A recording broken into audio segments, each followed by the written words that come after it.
Di sebuah hutan lebat yang kanopinya hijau royan, hiduplah seekor burung gagak bernama Sanda. Sanda memiliki hati yang selembut sutra, namun sayang, hari-harinya seringkali diselimuti mendung. Penyebabnya adalah bulu-bulu di tubuhnya. Bagi penghuni hutan yang memuja warna-warni cerah, bulu hitam legam Sanda dianggap kusam, kelam, dan bahkan membawa sial. Di antara semua penghuni hutan, tidak ada yang lebih gencar merendahkan Sanda selain Martin, si burung merak. Martin adalah definisi dari keangkuhan.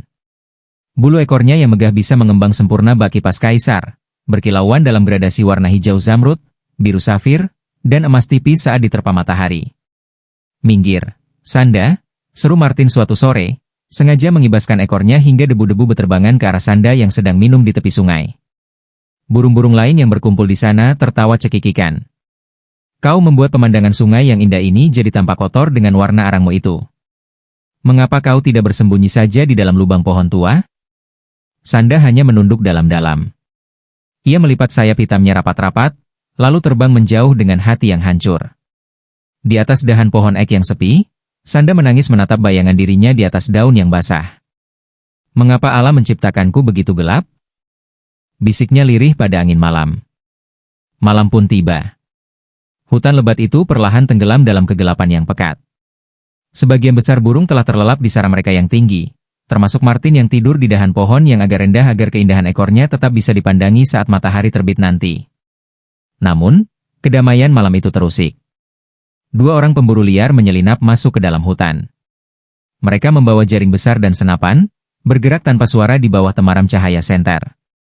"Lihat itu," bisik salah satu pemburu, mengarahkan senternya ke arah dahan tempat Martin tidur. Meskipun malam gelap, bulu ekor Martin yang berwarna-warni dan mengilat justru memantulkan cahaya senter. Dengan sangat jelas, Martin terbangun dengan panik saat menyadari cahaya silau mengarah padanya. Ia mencoba terbang melarikan diri, tetapi ekornya yang panjang dan berat justru tersangkut di antara jaring tanaman merambat dan tanaman berduri. "Tolong! Siapapun tolong aku!" jerit Martin histeris.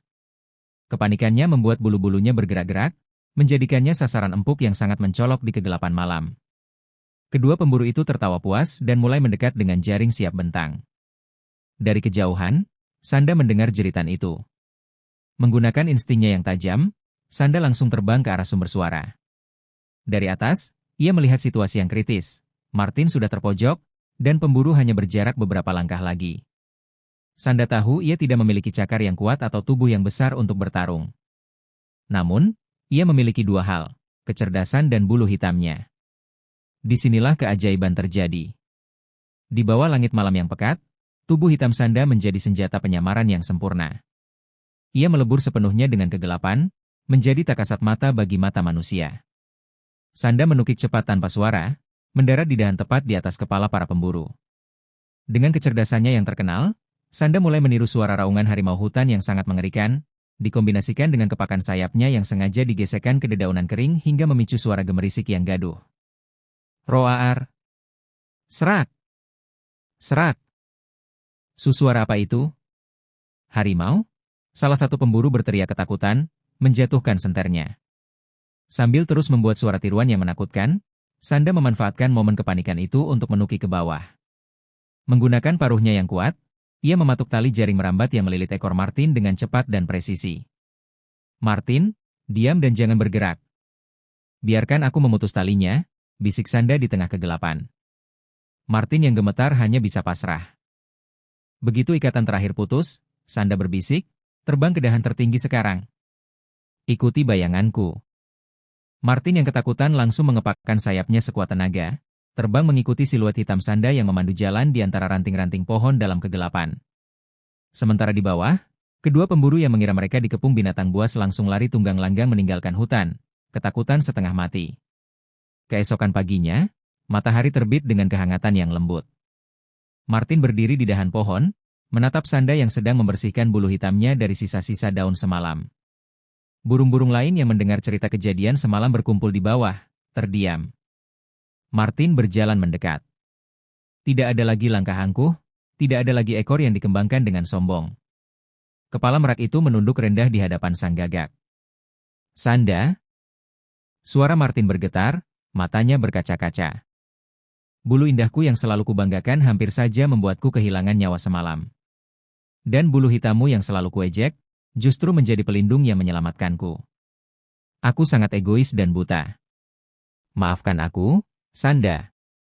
Sanda menatap Martin, lalu tersenyum tulus. Ia tidak menyimpan dendam. Tidak apa-apa, Martin. Allah memiliki alasan menciptakan kita berbeda. Warna-warnimu memberi keindahan pada siang hari, dan warna hitamku memberi keselamatan di malam hari. Kita semua berharga. Sejak hari itu, tidak ada lagi ejekan di hutan lebat tersebut. Martin dan Sanda menjadi sahabat dekat. Martin belajar untuk menjadi lebih rendah hati, dan Sanda tidak pernah lagi merasa sedih karena warna tubuhnya. Ia kini tahu, di dalam kegelapan bulunya, tersimpan kilau keberanian yang tiada taranya.